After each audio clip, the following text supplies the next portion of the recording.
The U.S. military has raided a ship loaded with drugs and cash belonging to one of the world's most ruthless smuggling organizations.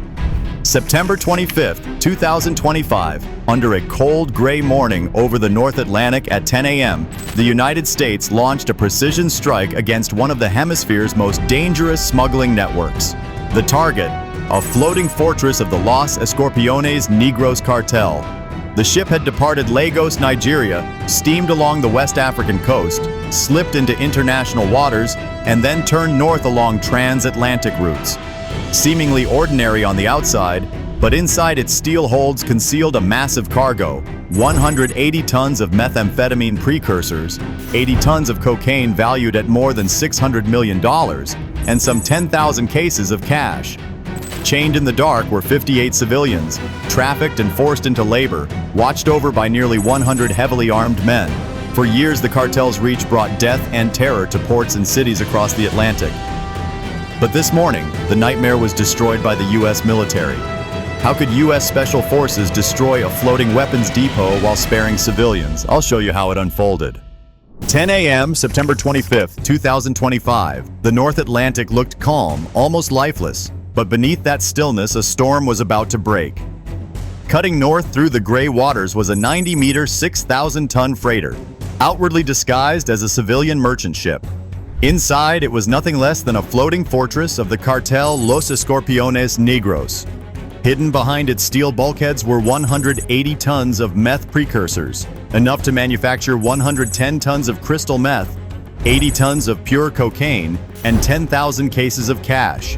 Nearly $400 million in liquid assets. Shackled deep in the cargo hold were 58 innocent civilians, men and women taken from coastal villages and forced into slavery. Guarding it all were almost 100 cartel gunmen, armed to the teeth and willing to die to protect their empire. This was not a cargo ship. It was a ticking bomb drifting toward the United States, powered by drugs, blood money, and human suffering. To leave it untouched would be to allow death itself to sail closer to America's shores. In the command center, tension was sharp enough to cut steel. Maps glowed, monitors tracked the ship's path, and operators whispered in clipped bursts of data. The U.S. Secretary of Defense ordered decisively authorize full lethal effect. Engage the target, prioritize the hostages, and leave nothing that can hurt our people. With that command, the mission shifted from planning to execution. America had chosen its moment. The calm surface of the Atlantic concealed a kill box already forming around the cartel's vessel.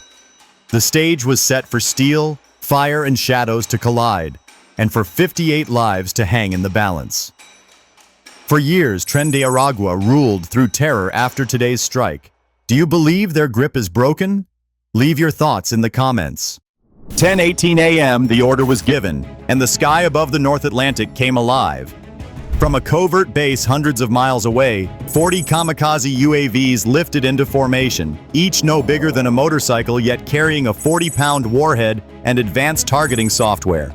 Flying just 150 feet above the ocean, they skimmed across the waves like steel predators, invisible to radar, unstoppable once locked on. On the horizon, the disguised freighter plowed ahead, its crew unaware that death was already on the way. Then it began. The first drone punched into the stern, detonating in a thunderclap that ripped apart a machine gun nest, killing the gunners instantly. Within seconds, others followed. 25 explosions in rapid succession. Each hit was precisely tearing through ammunition lockers, shredding fuel drums, collapsing sections of the bridge. The calm sea turned black as thick columns of smoke rose hundreds of feet into the air. Cartel fighters scrambled across the decks, firing blindly into the sky. Some unloaded entire magazines at shadows, others screamed orders drowned out by the roar of fire. The explosions had crippled their defenses, but panic did the rest. The floating fortress was burning, yet its most dangerous cargo, the hostages, still remained trapped below. In the American operations room, the data streamed in. Every detonation tracked, every target marked off the board. Analysts noted the destruction of heavy weapons, the collapse of the command deck, the sudden loss of communications. The tactical advantage was absolute. The narration reminds the audience that this was no random strike. Every angle had been calculated. every detonation chosen to spare the civilians chained in the hold. Less than 5 minutes after the first strike, the cartel vessel was a carcass of twisted steel and open flames. Yet even as the drones circled for a second pass, U.S. commanders knew the fight was far from finished. Above the surface, chaos reigned. Below, in the depths, another force was waiting, the silent warriors prepared to strike when the smoke reached its peak. 10:27 a.m., September 25, 2025. The cartel's ship was engulfed in smoke, its bridge shattered, its decks torn open by fire. For a moment, it seemed the Americans had broken their enemy in less than 10 minutes. But war never unfolds without surprises. Out of the chaos came a move as desperate as it was deadly. On the forward deck, a squad of cartel fighters dragged 5 hostages shackled, terrified, their faces smeared with soot into the open. With rifles jammed against their heads, the gunmen screamed into radios and waved their weapons at the sky. Their message was unmistakable: stop the attack or watch innocent blood spill across the deck. It was a nightmare scenario. Above the ship, 15 UAVs still circled in an attack pattern, their warheads locked on secondary targets. Each drone carried enough explosive to obliterate entire compartments, yet their flight paths now cut dangerously close to where the hostages stood exposed. One wrong calculation, 1 second of delay, and those 5 civilians would be ripped apart before the world's most elite soldiers could reach them. The command center fell silent for a heartbeat. Analysts calculated impact zones. Operators shouted warnings. The stakes could not be higher: 5 human lives against $600 million worth of narcotics and nearly 100 armed killers still on board. Then came the decisive call. Over encrypted comms, the American commander issued a single, unflinching order: abort all remaining drone strikes. Shift to SEAL assault. Hostages are the priority. With that, the swarm was pulled back, leaving the fortress still burning but no longer under bombardment. The transition was instant, a pivot from firepower to flesh and blood precision. The cartel fighters believed they had bought time. They believed dragging hostages onto the deck would freeze the world's most powerful military. But they were wrong.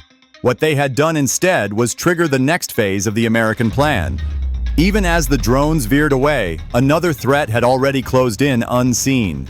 Just beneath the waves, 120 Navy SEALs lay waiting, spread in a wide perimeter. Silent shadows armed with suppressed MP-7 submachine guns and magnetic grapples. They had been counting down the seconds, waiting for their cue. And now, with the drone assault halted, that signal had come. The battlefield had shifted. The thunder of explosions gave way to the eerie quiet of smoke drifting across steel decks. Above, the cartel waved rifles over hostages. Below, the sea stirred with the promise of a ghostly uprising. The moment had arrived when technology would yield to human courage, when steel machines gave way to men who lived in the shadows. What happened next would unfold in seconds, but would decide the fate of 58 prisoners and the entire mission. Would America retreat with guns pressed against innocent skulls? Or had the hour come for the silent phantoms of the ocean to rise in fury? 10:32 a.m., September 25th, 2025. The smoke still billowed hundreds of feet above the burning cartel ship when the sea itself came alive. Out of the gray Atlantic waters, 120 Navy SEALs surged upward in unison. Using rebreathers that left no bubbles, they rose like phantoms from the abyss. Within seconds, black wetsuits broke the surface, magnetic grapples clamped against steel, and ladders rattled as the first wave of America's most elite warriors began their climb. The assault unfolded with terrifying precision. Teams of 12 scaled the hull on both port and starboard, while others infiltrated through the stern. Each squad carried suppressed MP-7 submachine guns, fragmentation grenades, and breaching charges. Their mission was clear: neutralize every armed guard, secure the hostages, and take the ship piece by piece. On the forward deck, where 5 hostages were being held at gunpoint, the first SEAL squad struck.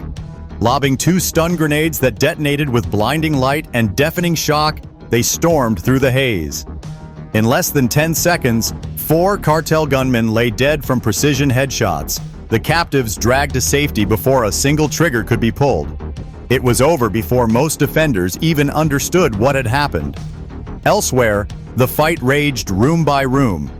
On the starboard side, breaches cut through a sealed bulkhead with thermite charges, molten steel dripping as the entry point burst open.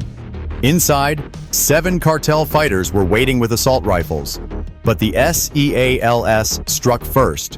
In a 30-second firefight, over 200 rounds were exchanged, leaving 6 cartel dead and 1 critically wounded. Not a single SEAL was lost. In the engine compartment, another squad clashed with entrenched defenders guarding the power systems. The room exploded with close-quarters combat knives flashing, muzzles sparking in the smoke. 3 SEALs were hit, 1 in the shoulder, another in the thigh, and a third grazed across the forearm. All 3 fought on, refusing to yield ground until the final cartel gunman collapsed. Within 4 minutes, the engines were under U.S. control. By 10:40 a.m., the Americans controlled nearly half the ship. Cartel resistance grew increasingly desperate. Fighters, blinded by fire and choked by smoke, sprayed bullets through corridors, but their shots found only steel. SEALs moved like shadows, fast, disciplined, merciless. One squad cleared 4 compartments in under 90 seconds, executing textbook room entries with lethal precision. The psychological collapse of the cartel was visible. Survivors fled below decks, abandoning weapons in panic. Others tried to barricade themselves in the control center, only to find SEALs already breaching from multiple sides. The vessel that just minutes before carried $1 billion worth of narcotics and cash was now fractured, its defenders hunted in their own stronghold. Above the deck, smoke curled like a funeral shroud. Below, boots pounded against steel as SEAL teams fanned out toward the last strongholds. The fortress was breaking, the defenders bleeding, and the countdown to total American control had begun. 11:02 a.m. The echoes of gunfire still rattled inside the steel hull, but the outcome was already written. In just 32 minutes of combat, the cartel's floating fortress was collapsing from within. Every corridor cleared, every barricade breached. The U.S. Navy SEALs now owned the ship. On the aft deck, the last defenders made their final stand, huddled behind steel crates of contraband. A single squad of SEALs advanced with ruthless precision, their laser-sighted rifles cutting down resistance in under a minute. By 10:54 a.m., silence fell across the vessel except for the hiss of flames and the crackle of burning fuel. The cartel's fortress was finished. The results were staggering. Of the nearly 100 armed fighters who began the morning aboard the vessel, 8 lay dead. More than 70 were captured alive, many too wounded to resist. The ship's command structure, once thought untouchable, was dismantled in less than half an hour. For Los Escorpiones Negros, the blow was devastating, their financial lifeline severed, their most valuable shipment lost to the sea. But the most critical mission was measured not in bodies, but in lives saved.